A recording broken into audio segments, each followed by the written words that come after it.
আমাৰ প্ৰব্লেম হ'ল আগৰ মাহত বিলটো দি গৈছে 130 টকা আৰু এইটো মাহত বিল আহিছে 20,735 টকা এক মাহৰ বিল আগতে আহিছে 130 35 এনেকৈ আহিছে গোটাই গাঁওখনৰ মানুহৰ মানে 10,000 12,000 14,000 এনেকৈ আহিছে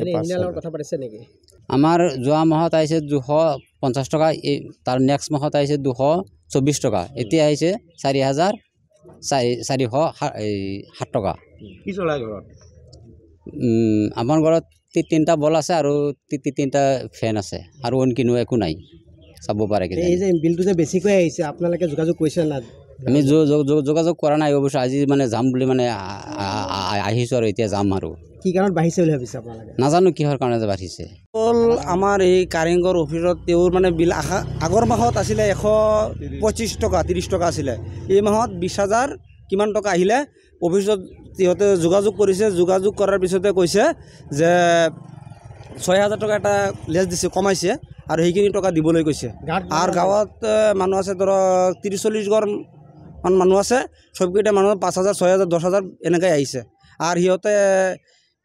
বছৰৰ মূৰত এবাৰ গৈ তাত গৈ বিল বনাইছে বছৰৰ মূৰতে এক বছৰৰ মূৰত গৈছে আগত গৈছে এতিয়া আৰু যোৱাই নাই